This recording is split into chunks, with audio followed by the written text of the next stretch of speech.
Bonjour à tous et bienvenue dans ce nouvel épisode de L'éveil intérieur par Patrick Sardet. Aujourd'hui, je reçois quelqu'un que je connais bien, qui s'appelle Sylvain Grignon. Donc Sylvain, bonjour. Bonjour Patrick. Donc Sylvain, on va faire un spécial médium, magnétisme et plein de sujets autres en plus, parce que tu fais plein de choses. On va commencer par te demander qui tu es. Alors déjà, c'est un plaisir de te retrouver ici, parce que nous, c'est vrai, comme tu disais tout de suite, on se connaît depuis quelques temps maintenant. Et voilà, donc moi, je m'appelle Sylvain Grignon, je suis magnétiseur médium depuis très très longtemps, et puis on va dire que je suis également installé. Tu es installé sur Montoire de Bretagne depuis 2-3 ans maintenant. Voilà, avec une clientèle, etc. Oui, tu es assez reconnu dans la profession. Oui. On s'est rencontrés il y a quelques années dans on va dire un réseau d'auto-entrepreneurs. Oui, un réseau d'auto-entrepreneurs, un réseau de professionnels, voilà, pour agrandir son cercle de connaissances et de rencontres professionnelles. Et on est dans les studios d'une radio qui nous est assez chère et c'est vrai qui nous est, voilà, où on connaît bien les locaux et où on a travaillé ensemble pendant toi un petit peu plus longtemps que moi, mais moi j'ai fait 2 saisons ici. Oui, on a fait des émissions de voyance en direct. Et il a été une grande première pour moi. Et c'est ce qui m'a peut-être permis aussi de développer un petit peu plus ces capacités-là, avec le lien de la radio. Alors, on va citer la radio qui est Futur Radio. Futur Radio, tout à fait. Parce que ça serait quand même difficile de ne pas le dire. Juste, tu parlais de présentation. Sylvain, comment on arrive à devenir médium? Quel est un peu ton parcours de vie jusqu'à présent? Alors moi, c'est un parcours qui a été un petit peu jalonné depuis mon enfance jusqu'à l'âge adulte, jusqu'à l'âge de 25 ans à peu près, où on va dire j'ai eu par intermittence des choses qui sont arrivées dans ma vie et des choses où j'avais des connexions sans le savoir forcément, parce que je suis pas dans une famille où on va dire l'éveil est déjà très très présent, mais j'avais des épisodes, notamment la première fois où ça s'est produit, c'est en 1976 où on est en vacances avec mes parents.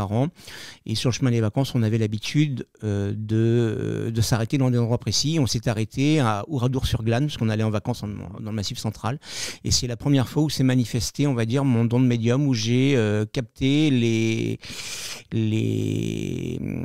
cris et les pleurs des personnes qui étaient enfermées dans l'église au moment de la deuxième guerre mondiale. Voilà, parce que Oradour-sur-Glane, pour le rappel, c'est un événement malheureux de la défaite des Allemands, et que quand ils sont repartis, effectivement, tous les villages où ils s'arrêtaient, ils faisaient ce qu'on appelle des exactions, et ils massacraient effectivement la population locale. C'est un village qui se visite, mais qui est resté tel quel. Tel quel, où on voit encore effectivement dans cette ambiance un petit peu de murs calcinés, où il y a encore que les toitures ne sont plus là, mais il y a les vélos qui sont accrochés, toute la vie est encore présente, comme si les gens allaient encore revenir. C'est ça qui est assez impressionnant. Et est-ce que cet événement t'a permis d'en parler à ta famille? Comment ça s'est passé par la suite? Alors ce jour-là, non, j'en ai jamais reparlé avec ma famille. Il y a eu d'autres épisodes derrière, mais cet événement-là, j'en ai jamais reparlé avec ma famille. J'étais un enfant un petit peu turbulent, un peu trublion, et des fois quand il y avait des choses comme ça, on n'en tenait pas qu'à dans la famille. Bah oui, tout simplement. Parce qu'il y avait moins d'éveil que maintenant, tout à fait, voilà. Un peu plus tard, quand tu t'es retrouvé ado ado, jeune adulte, on va dire, ça s'est manifesté, on va dire, quand je faisais un remplacement sur un magasin où je travaillais, et j'ai rencontré quelqu'un qui, elle, était, on va dire, cartomancienne, ce qu'on aurait pu appeler dans un autre temps les sorcières. Oui. Et c'est d'ailleurs comme ça que ma maman l'appellera, quand la jour la verra, elle l'appellera la sorcière, parce qu'elle avait des yeux assez perçants. Et cette dame-là, je suis en train de déjeuner, on va dire, au self de l'auberge de jeunesse où je logeais, et cette dame-là vient vers moi et elle me dit, je peux m'asseoir, et elle s'assoit à côté de moi et on commence à parler. Et rien qu'en parlant, elle me dit, mais tu sais que tu as un don, tu as des capacités. Et effectivement, de ce jour-là, j'ai pu, je posais ma main sur la douleur de quelqu'un, sur le bras de quelqu'un, je passais la douleur, je pouvais regarder quelqu'un comme je te regarde là actuellement et lui donner son passé, son présent, son futur sans aucun support. Sauf qu'à cette période-là, c'est quelque chose qui a failli me rendre un petit peu fou. Et comme j'ai déjà expliqué sur d'autres supports sur lesquels on l'a enregistré, c'est un petit peu comme te mettre une Ferrari entre les mains alors que tu as conduit une de chevaux. Oui. Donc voilà. c'est très difficile. Donc c'est très difficile à gérer et à prendre en main. Ça a failli me rendre fou et c'était un peu comme une boîte de Pandore. Et cette boîte de Pandore, à un moment donné, j'ai réussi à la fermer. Et j'ai dit, si c'est ça, je ne veux plus jamais en entendre parler. D'accord, donc tu as refermé la boîte. J'ai refermé la boîte et j'ai été pendant plus de 20 ans. Alors j'avais des épisodes qui me venaient par intermittence, mais j'en faisais pas cas. Et jusqu'au jour où, on va dire, j'ai commencé à me poser des questions. C'est quand je suis revenu jusqu'à Saint-Nazaire, puisque j'ai démarré ma carrière à Saint-Nazaire. Et mon cursus professionnel m'a ramené à Saint-Nazaire. Et là, j'ai commencé à me poser des questions. Je dis, c'est assez étonnant qu'on veuille me faire revenir. J'ai toujours cru à une certaine spiritualité. À une certaine forme d'existence, que quand on vient au monde, on a, on va dire, un chemin qui est déjà préétabli. Et on ouvre des portes et on en referme. Et j'étais toujours persuadé de ça, qu'on avait une mission sur Terre à accomplir. Et c'est cet événement-là, quand le retour à Saint-Nazaire, pratiquement 20 ans jour pour jour après, qui m'a fait dire, mais qu'est-ce qu'on va me faire comprendre ? Et à partir de là, il s'est passé des événements où j'ai rencontré des personnes qui m'ont dit des choses. Et là, il a commencé à se produire effectivement des événements. Et je me suis dit, tiens, ce serait quand même assez marrant, et c'était le mot, vraiment marrant, de récupérer un petit peu les capacités que j'avais, mais pas sous la même forme. Et c'est ce qui a commencé à se produire. Et ça, c'était en quelle année? C'était il y a une dizaine d'années? Il y a une dizaine d'années à peu près, on va dire 2010, 2011. Et donc, ça, c'était quoi un peu les... Alors, c'était des choses un petit peu bizarres, c'était des synchronicités, des événements auxquels, on veut dire, qui, mis séparément, n'ont aucun rapport. Et quand on les met ensemble, on dit, tiens, ça me fait dire que, tiens, je suis sur le bon chemin, il y a quelque chose qui se passe. Donc, voilà. Et puis, je commençais à voir des choses, me dire, un jour, je passe à côté d'une maison. Et puis j'ai un flash qui me vient, dire tiens, comme si cette maison allait être en travaux. Donc je vois les ouvriers, je vois un échafaudage, je dis tiens, et là je me dis tiens, dans tant de temps elle est en travaux. Et 3 semaines plus tard, au même endroit, la même maison, je repasse, la maison était en travaux. Et il a commencé à se passer plein de choses comme ça. Voilà, il y avait des choses où je m'étais amusé aussi à le faire avec les stationnements de parking, parce que ça fonctionne très très bien, la médiumnité là-dessus. C'est-à-dire que quand on va quelque part, on demande, on dit tiens, je sais que c'est compliqué de se garer dans cet endroit-là, je vais demander une place de parking, et ça fonctionne. Et jusqu'à me donner la place de parking dont j'ai besoin, juste devant l'endroit où je vais. Voilà. Alors moi, j'utilise... un 5 et Saint-Expédite. Je crois que je le connais, ouais, voilà, c'est ça, on l'a vu il n'y a pas longtemps. Voilà. Et il y a très peu de statues en France. Tout à fait. Saint-Expédite. Pour info, Saint-Expédite, on le retrouve à Dieppe, dans l'église Saint-Jacques. Très belle église, d'ailleurs. Très belle église. Et c'est un des rares endroits où on trouve une statue en France de Saint-Expédite, alors que Saint-Expédite est très connu en Italie, par exemple. C'est une synchronicité supplémentaire. Tout à fait. Donc cette continuité à partir de ces années-là, 2010-2011, ont fait que tu as commencé à être plus... tu avais aussi une autre chose que la médiumnité, parce que tu avais quand même ce magnétisme, parce que tu as une réputation, tu es quelqu'un qui est reconnu en tant que magnétiseur, avec un fluide un peu particulier. Je peux en témoigner, puisque j'ai eu un petit problème d'épaule il n'y a pas très longtemps, et j'ai eu plusieurs soins de Sylvain, et à peine il avait commencé à me toucher le bras que déjà j'avais des fourmis dans tout le bras, je ne sais pas si tu t'en souviens. Tout à fait. Et que la douleur, quelques minutes après, même pas quelques minutes, 1 ou 2 minutes après, est partie. Alors le truc, c'est qu'il faut beaucoup travailler sur le fluide, parce que forcément que la douleur s'estompe pendant quelques heures, quelques jours.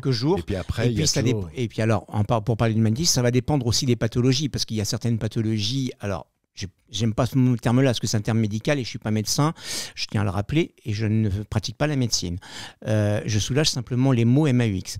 Mais c'est vrai que quand on a des pathologies qui peuvent être des tendinites ou des choses comme ça, comme c'est des problèmes mécaniques, c'est aussi en lien avec le mental.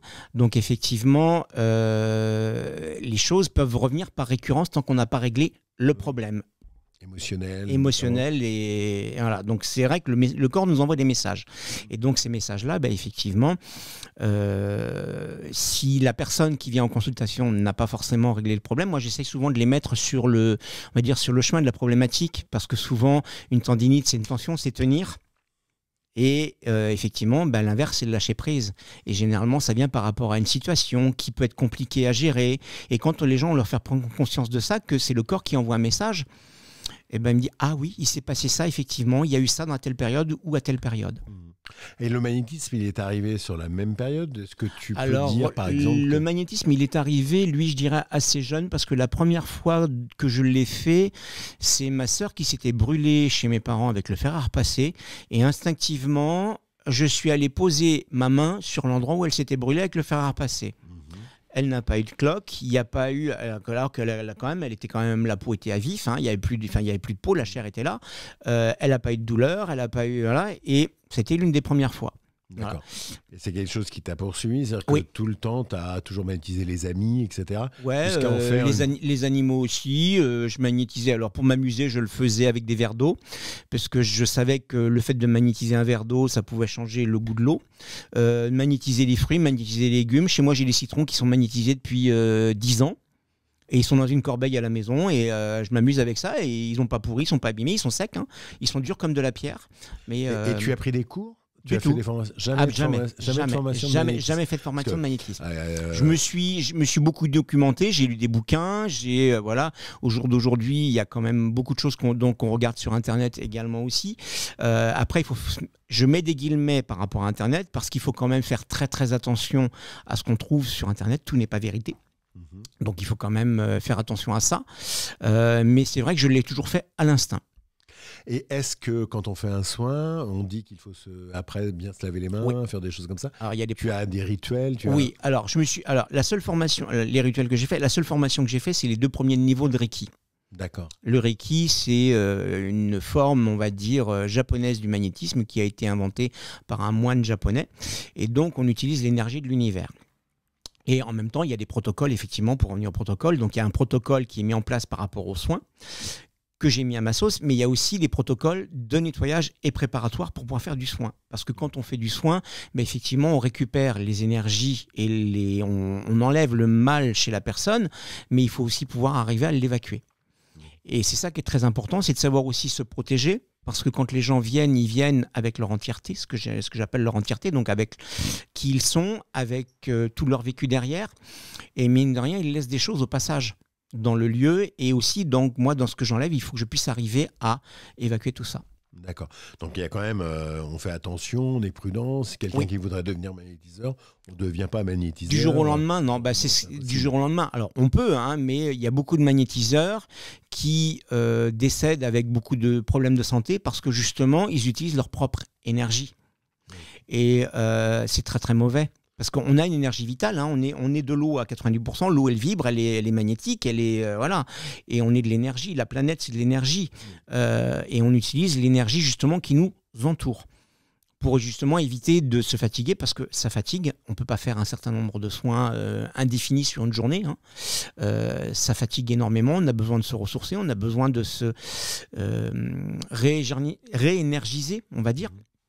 Donc voilà, c'est très prenant. Et quel type de clients on se retrouve à avoir? Quelles sont les pathologies les plus courantes? Toutes. Alors les plus courantes, généralement, ça commence chez les enfants. On commence avec les vers, parce que généralement, dans toutes les régions de France, effectivement, les vers, c'est très connu. Les eczémas, chez les enfants également. Donc ça commence chez les enfants et ça va jusqu'aux personnes, on va dire, d'un certain âge pour les problèmes d'arthrose. Donc, toutes les pathologies. Et généralement, les gens viennent voir un magnétiseur, un énergéticien, un coupeur de feu, quand ils ont tout essayé avant. Oui, qui n'y arrivent plus, par exemple. Quand la médecine n'a plus de solution. Alors, il y a des gens qui ne se soignent qu'avec ça, parce qu'ils n'ont confiance qu'en ça. Mais c'est vrai que les gens viennent vers nous vraiment quand ils ont tout essayé. Alors, on va y trouver les verrues, les zonas. Les zonas, les eczémas, également, alors qui est très efficace également pour les gens qui ont des chimiothérapies, pour couper le feu. Voilà. Pour soulager les douleurs. C'est souvent une question de douleur, hein. Les mots, c'est principalement ça. C'est souvent les douleurs, que ce soit des douleurs musculaires, articulaires. Voilà. Il y a également, alors, on n'arrive pas non plus toujours, là je suis en train de penser à quelque chose, mais on n'arrive pas toujours non plus à soulager tout le monde. Alors des fois les gens nous disent bah oui, mais de toute façon je suis allé le voir, ça m'a rien fait. Mais c'est pas forcément que la personne est un mauvais thérapeute, c'est que la personne aussi, par rapport au fluide et à l'énergie de la personne, ça ne passe pas. Je prends le cas d'une personne à laquelle je pense en ce moment, où j'ai déjà suivi plusieurs personnes sur des maladies type fibromyalgie, et avec la consultante ou le consultant, on a trouvé en fibromyalgie, c'est généralement les femmes, mais avec la consultante, on a trouvé la cause. Voilà. Et il y a d'autres personnes qui sont tellement dans le contrôle de tout et qui veulent tout maîtriser, où là, effectivement, c'est tellement difficile pour moi d'arriver à rentrer on va dire, en connexion et en vibration, puisque c'est ça, hein, le magnétisme, c'est de rentrer en vibration avec le corps de l'autre personne que le chemin il est difficile pour arriver à trouver une solution. Hein, et voilà, donc... Alors, en gros, il faut combien de séances? Une séance, elle dure combien de temps? Une demi-heure, une heure? Alors, ça dépend des pathologies. Quand on va travailler sur des pathologies comme les vers, sur des zonas, sur des choses comme ça, on va être sur de l'ordre de 20-30 minutes, une séance. Quand on a des séances qui sont un petit peu plus complexes, où il y a des mots plus importants sur le corps, là, on part sur du soin énergétique, on va être sur un travail d'1 heure. D'accord. Et il faut combien de séances à peu près? Il y a une moyenne, c'est 2-3 séances Généralement, c'est 2-3 séances. 2-3 séances. Alors déjà, ce qu'il faut déjà dire, c'est qu'à la première séance, doit déjà y avoir un minimum de résultats. S'il n'y en a pas, c'est que vraiment... Alors, c'est vraiment que le thérapeute ne vous convient pas. C'est ce que je vous expliquais il y a 2 petites minutes. C'est qu'effectivement, l'énergie de la personne vient donc le thérapeute n'arrive pas à rentrer en vibration avec la personne pour pouvoir arriver à travailler. Voilà. Moi, je le sens systématiquement quand je pose ma main, j'ai moi le ressenti dans ma main, ce que tu expliquais tout à l'heure, les fourmillements, moi je les ai en même temps. Ça vient. Et des fois, je suis obligé de trouver un subterfuge pour aller me connecter sur le corps de la personne. Parce que des fois, c'est pas forcément par l'endroit où la personne a mal qu'on va aller se connecter, mais ça peut être, par exemple, sur le chakra du cœur, ça peut être sur la tête, ça peut être ailleurs. C'est d'arriver à trouver une faille, on va dire, énergétique pour pouvoir arriver à rentrer en résonance. Oui, donc il y a quand même beaucoup de choses. Oui. Il y a vraiment une idée de soulagement tout en faisant attention toi-même à ne pas récupérer, on va dire, le mal de l'autre. Hein, c'est un peu ça. Oui. Et on va aller chercher aussi un petit peu les causes du mal, parce qu'il y a quand même tout un travail de discussion, je suppose, de dialogue. Généralement, la séance démarre, souvent, il y a 10 minutes, un petit peu, un quart d'heure, où je consacre un petit peu du temps pour que la personne parle d'elle. Me raconte un petit peu son histoire, où elle en est dans sa vie et ce qui l'amène à venir me rencontrer. Tout simplement, c'est ça. Et donc moi déjà, j'entends déjà, parce qu'il y a quand même un travail psychologique derrière, mine de rien, qu'on le veuille ou pas, hein, il y a ça, et j'entends dans les mots MOTS, ça m'arrive d'entendre les mots MAUX. Oui, voilà. bien sûr. Il m'est arrivé, je vais te donner un exemple, il m'est arrivé une fois, voilà, j'ai reçu un monsieur l'hiver dernier qui, lui, avait des troubles du sommeil, et sur la première séance, donc je fais là on est sur du soin énergétique pur. Hein. Sur la première séance où la personne est allongée sur ma table de soins, je me connecte sur sa tête et moi j'ai les ressentis qui me viennent. Donc moi sur mon corps, j'ai les ressentis, les endroits où là il peut y avoir des douleurs. Et donc je prends des notes et on débriefe après. Et première séance, voilà, il se passe des choses, je lui donne un protocole, je lui donne des choses à faire pour pouvoir un petit peu, on va dire, lâcher prise. Ce qui n'est pas forcément toujours évident. Deuxième séance, 15 jours plus tard, voilà, je fais le lien avec cette personne où on reparle un petit peu de ce qui s'est passé, de ce qu'il a vécu depuis les 15 jours, s'il y a du changement ou pas. Voilà. Et troisième séance, 15 jours plus tard. Et cette personne, à la séance, au début de séance, me dit c'est bizarre parce que quand je viens en séance avec vous, j'arrive à lâcher prise. Quand vous posez vos mains sur moi, ça me fait du bien. Oui. Et là, j'ai un mot qui me vient, je me suis dit, ok, cette personne a vécu un inceste. Oui, les mains sur elle. Voilà, ça m'a fait dire ça. J'en ai parlé avec quelqu'un, parce que j'ai quelqu'un d'autre qui est psychothérapeute, parce que je fais aussi le débriefing de mes séances, pour me dire que je suis exactement dans la bonne démarche. J'ai quelqu'un de mon entourage qui est un psychothérapeute et avec qui j'échange beaucoup. Et je lui en ai reparlé après et je lui ai dit... Donc, ce qui s'était passé, il me dit, clairement, il y a des fortes chances que tu aies raison. Par contre, moi, je ne peux pas, en tant que thérapeute, magnétiseur, lui dire, vous avez vécu ça, même si je le sais. Mais...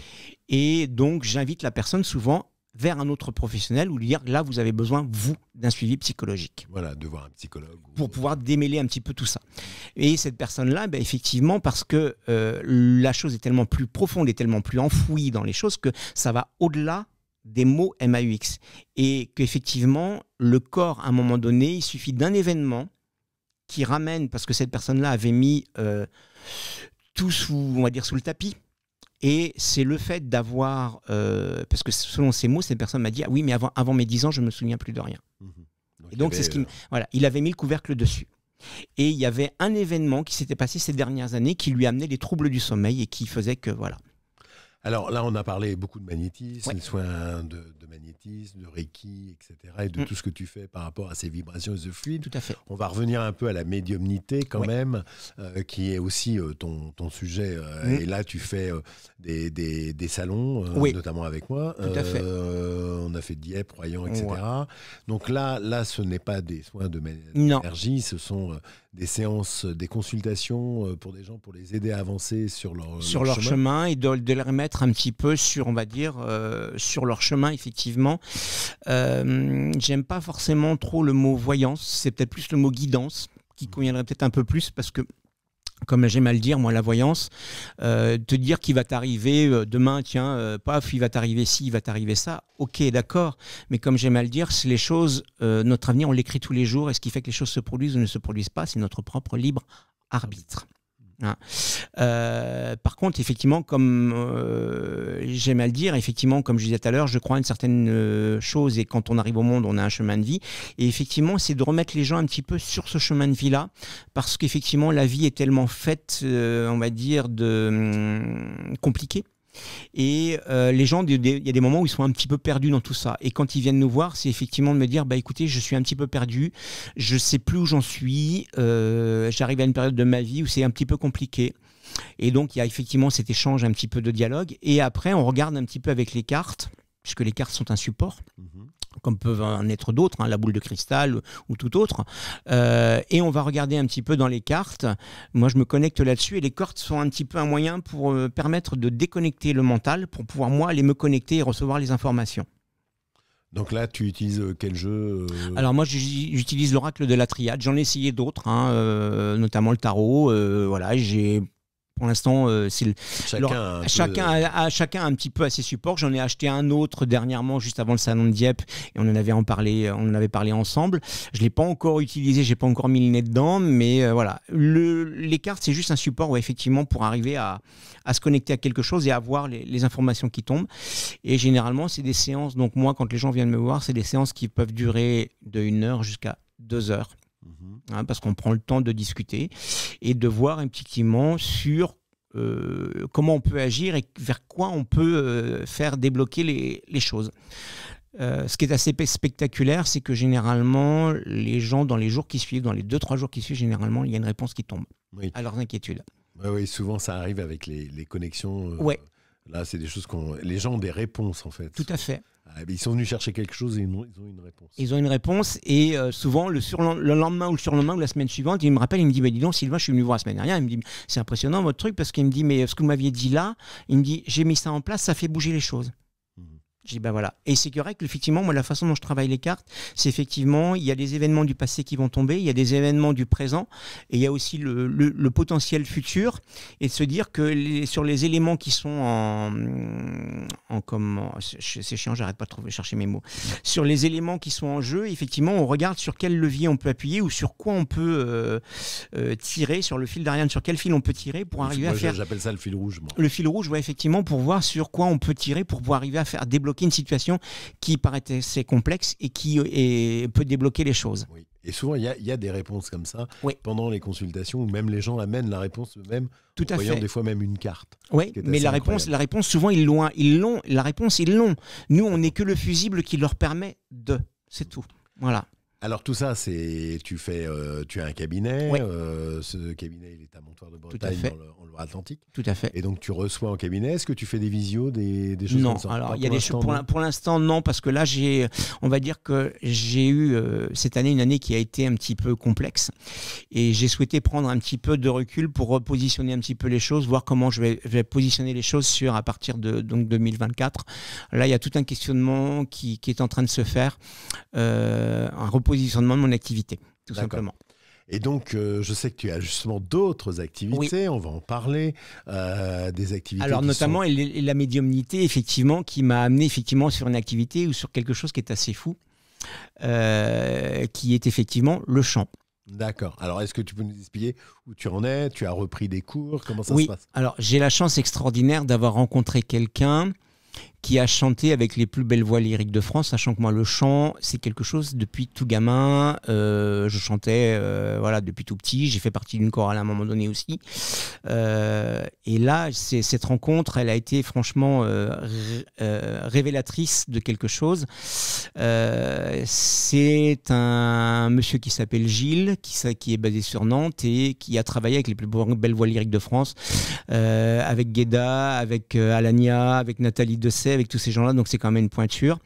Et c'est mon cabinet qui m'a amené à ce monsieur-là sur une consultation au retour du salon de Dieppe l'année dernière, donc comme quoi la médiumnité est quand même présente et on l'a tous en nous. Je reçois en consultation une jeune femme au retour de Dieppe, et le soir où je suis au retour de Dieppe en train de défaire mes valises chez moi, j'ai l'image d'un... Je n'avais encore jamais parlé à personne et nulle part de cette synchronicité-là. J'ai une vision qui me vient du film de Luc Besson, Le 5e élément, pour ceux qui connaissent, où dans ce film, il y a une scène qui se passe dans un hôtel, voilà, où l'acteur, donc Bruce Willis, doit rencontrer une diva bleue. Et j'ai cette scène-là qui me vient, où cette diva bleue qui est en train de chanter dans ce théâtre, dans cet hôtel, dans l'espace. Et je me dis, en défaisant mes valises, mais je dis, mais qu'est-ce que ça fout là? Je dis, ok, bon, je mets ça dans ma poche, voilà. Je termine ma soirée, je reprends mes consultations le mercredi matin, et là, je reçois une jeune femme à mon cabinet, une jeune femme d'origine péruvienne, donc avec l'accent. Et on commence à discuter, on pose les cartes, hein, on regarde, et il y avait 3 choses qui tombaient dans son jeu, et notamment le chant. Et je lui dis, mais c'est marrant, je dis, vous faites du chant à un niveau, mais quasi professionnel. Et là, elle me dit, oui, j'arrive du Pérou, je suis en France depuis quelques années, et je fais des masterclass avec quelqu'un qui travaille avec les plus belles voix lyriques de France. Et elle parle de ce fameux Gilles. Et elle parle de ce fameux Gilles. Et je lui ai fait écouter 2 notes que je peux envoyer en bas, donc là, voilà, et la plus note là-haut, qui est le fameux Fa Bécart de Céline Dion, sans aucune prétention de ma part. Et là, juste en lui faisant écouter ces 2 notes-là, elle me dit, mais il faut que je te fasse rencontrer quelqu'un. Sachant que moi, j'avais déjà démarré un coaching vocal avec quelqu'un sur le secteur ici, qui fait du coaching avec de l'énergétique, qui travaille avec les tambours chamaniques. Et donc je lui dis non, je dis ça va pas, non, moi je suis juste comme ça, machin. Elle me dit si, donc voilà. Et ça a pris 8 jours, elle m'avait laissé son numéro de téléphone, je l'avais enregistré, et ça a pris 8 jours avant que je lui la rappelle en lui disant, je dis bon bah écoute Jacqueline, oui ok d'accord, si tu veux. La semaine suivante, je suis en coaching vocal avec ma professeure de chant sur le secteur de la Baule, et au moment où je lui raconte l'histoire, ma professeure de la Baule me dit ah, mais il faut que tu ailles le rencontrer ce mec-là. Et à l'instant pile poil où elle me dit ça, mon téléphone sonne. Alors que d'habitude, je le mets en mode avion. Là, je ne l'avais pas mis en mode avion. Voilà. Et le nom qui s'affiche, c'est Jacqueline. Voilà. Donc, la personne avec qui j'avais parlé 15 jours auparavant. Et elle me raconte l'histoire. Elle me dit, bah voilà, Sylvain, j'ai parlé de toi avec Gilles et Gilles veut te rencontrer. J'ai dit, qui? Moi, il veut te rencontrer? Ok, d'accord. Et la rencontre va prendre, on va dire, 1 mois et demi parce que moi, derrière, je freine des cas de fer mentalement. Et dire non, c'est pas possible ce qui m'arrive là, c'est beau, t'es un rêve de gosse, le lyrique, mais voilà, c'est... voilà. Et quand on s'est rencontrés, ce monsieur, j'avais préparé un morceau qui s'appelle Caramillo Ben, qui est très connu dans le lyrique. Et il m'a dit, bah, ta partition, tu la laisses de côté, on va faire des vocalises. Et il me fait faire des vocalises, lui sur son piano, moi debout à côté. Et à un moment donné, il enlève ses lunettes, il prend sa tête entre les mains et il me fait non, comme ça, en dodelinant de la tête. Et il me regarde, il me fait, tu sais que tu as un putain de talent, toi, qui me fait comme ça. Je dis, qui? Moi? Et là, il me dit, oui, je veux travailler avec toi. Je te veux. J'ai un groupe vocal sur Nantes, je dirige l'ensemble vocal de Nantes, je veux travailler avec toi. C'est comme si le fauteuil de The Voice s'était retourné, parce que ces mots, ça a été « je te veux ». Et c'est qu'en bas du fauteuil de The Voice, il y a « je te veux ». Voilà. Alors, l'histoire, elle va un peu plus loin que ça, parce que toi, tu la connais. Il m'est arrivé autre chose derrière, avec un directeur de casting très connu.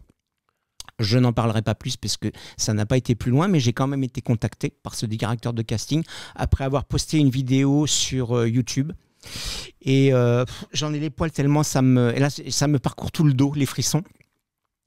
Et donc depuis, je travaille le chant lyrique avec ce monsieur-là sur Nantes tous les 15 jours.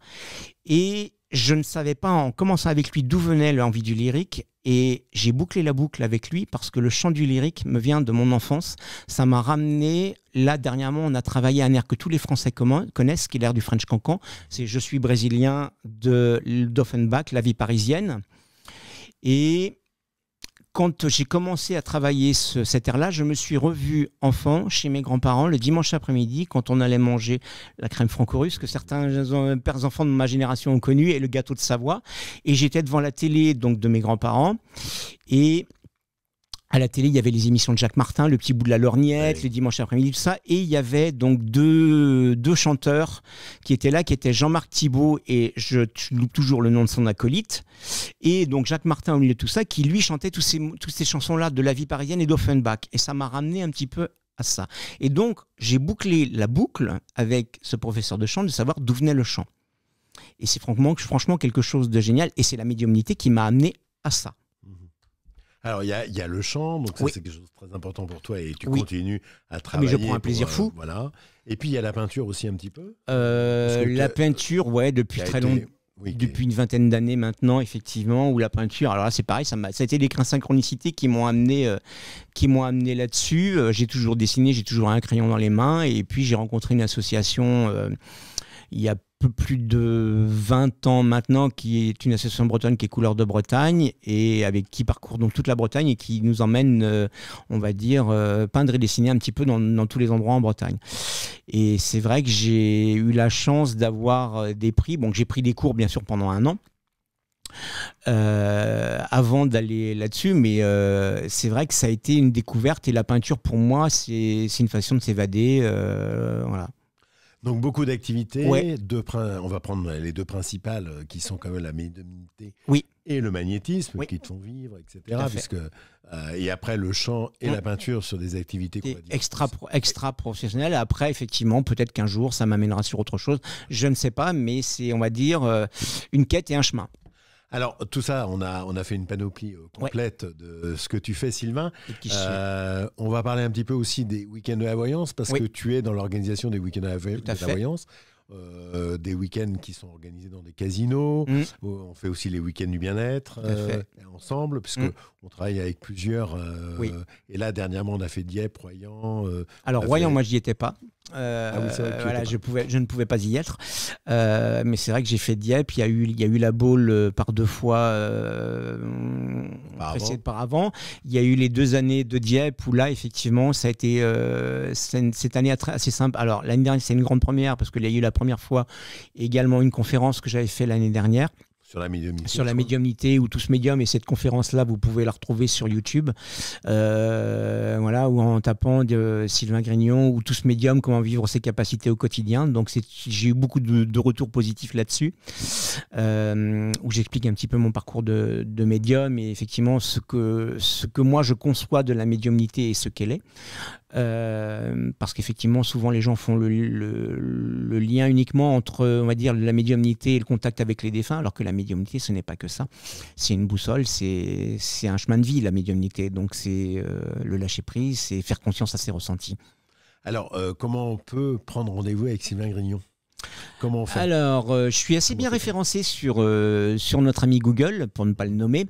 Donc, vous tapez Sylvain Grignon sur les réseaux et vous arriverez directement sur mon site internet. Vous trouverez mon numéro de téléphone.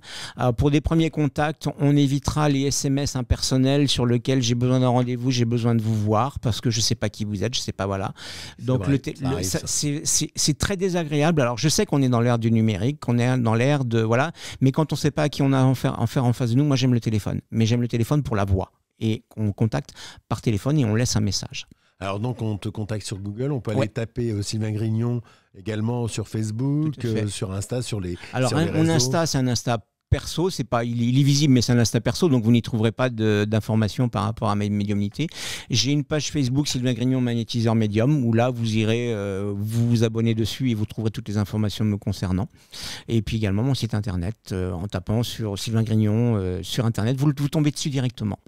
Bah écoute, on a fait vraiment une grande vision globale de ce que tu fais, le magnétisme, on a fait la médiumnité et tous les éléments qui t'entourent. Ouais. Et puis il y aura peut-être d'autres projets l'année prochaine, parce que là, je vais peut-être lancer un nouveau format l'année prochaine. Je suis en train de commencer à travailler dessus en tant que médium spirit, parce que j'ai déjà eu des expériences là-dessus et ça a été assez bluffant à chaque fois d'avoir ce contact-là, de pouvoir délivrer du message à les personnes. Donc je le fais pas souvent parce que Les gens ne sont pas forcément tout le temps au rendez-vous, contrairement à ce qu'on peut croire. Mais je suis en train de commencer à travailler là-dessus pour pouvoir proposer ce format-là. Ça fera peut-être l'objet d'un prochain podcast dans l'éveil intérieur. En tout cas, merci, merci d'avoir accepté cette invitation. Avec grand plaisir. C'est très intéressant et je vous souhaite à tous une bonne journée. Bonne journée à tous et au plaisir de pouvoir vous rencontrer si nos chemins se croisent. Voilà. Merci Sylvain. Merci Patrick.